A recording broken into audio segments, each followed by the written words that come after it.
We are in Gulf Shores, Alabama. And if you haven't been here, then you'll be interested to know that they do have a really nice beach here. We'll show you a few scenes of that. It's a little different than Florida beaches, if you're used to those beaches, particularly even Florida Panhandle. The water definitely is not the emerald green color, or it wasn't yesterday when we were here. Maybe they have instances where it is, but it certainly wasn't yesterday. And there's a lot of touristy style places to visit. We hit all of the schmott shops to buy like the local t-shirts and that kind of stuff, which is really cool. It's kind of fun if you're into that.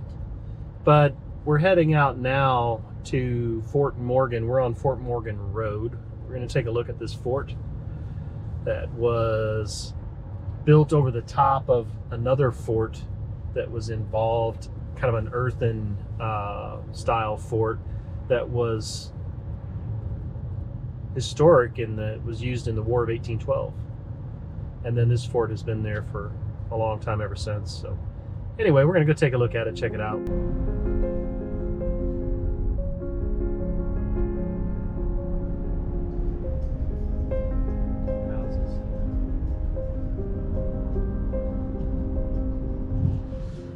This is the entrance, and it's $8 for adults, $5 for children or students, seniors.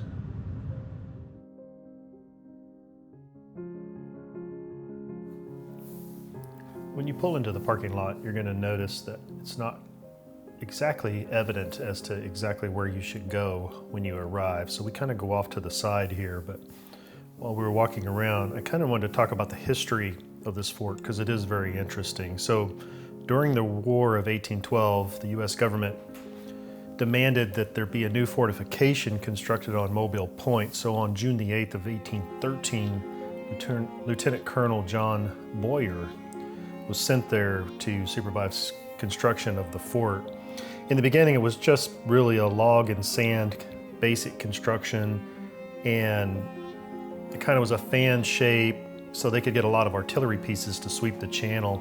At that point, it was officially named after Boyer as Fort Boyer, and it was used to defend against two British invasions. It was surrendered during the last battle on February 11th of 1815, and then a few months later, there was a treaty signed, of course, and the end of the war, and American forces obtained it once again and decided that they needed to build something stronger. So construction on Fort Morgan began in 1819, and because it was so isolated on Mobile Point, it took a total of 15 years to complete. Labor was largely completed due to the result of a slave lease contract between the U.S. government and slave owners in the region. So there were men, women, and children who were slaves that were used to manufacture over 30 million bricks, and the mortar as well. At its height, there were over 200 enslaved persons here, and they labored either on Mobile Point or within the brickyards and the mortar kilns that were out along the bay. By 1833, the project was officially renamed after General Daniel Morgan to Fort Morgan, and the following year it was officially declared completed and turned over to the government. The government found itself continuously addressing problems with the structure, but total cost for the construction in 1834 was $1,026,777.41. Sounds cheap by today's standards, that's for sure. As time went on, the fort was eventually commandeered by the Alabama State Militia on January the 4th of 1861 under the orders of the governor of Alabama. And it was in Southern Confederate hands until August of 1864, where it provided what would be considered safe haven for blockade runners and who were running supplies for the Confederacy. But that all ended in 1864. There was a large battle of 18 ships that passed through. Over 500 rounds badly damaged some of the Union ships, but they didn't sink any of them. Tecumseh was the only ship lost because it struck a mine and sank within a minute. But after that, the Confederate fleet was completely defeated. The fort was cut off and basically surrendered around August 22nd, 23rd.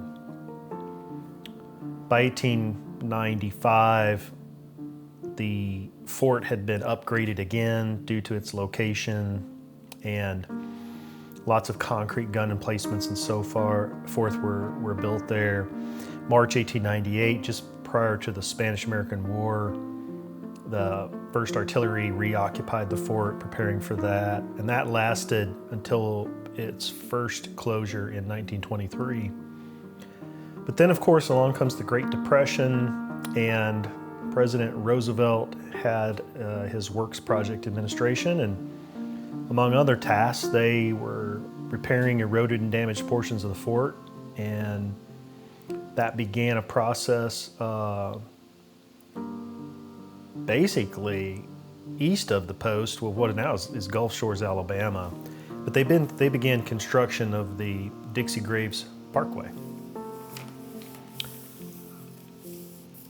By December of 1941, Fort Morgan was again activated for military service due to the U.S.'s involvement in World War II.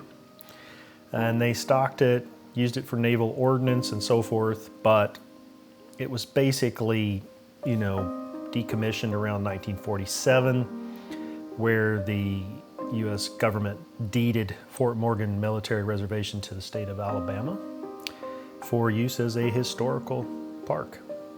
So today it's, of course, taken care of by the Alabama Historical Commission, and they repair and maintain as best they can this 450-acre post. One of the things you'll notice as you come across the top of this is all of the concrete bunkers and things that were built, and you get quite a view from up there when you can see over the wall. But originally there were more wooden structures that were built here to house the cannons and the artillery.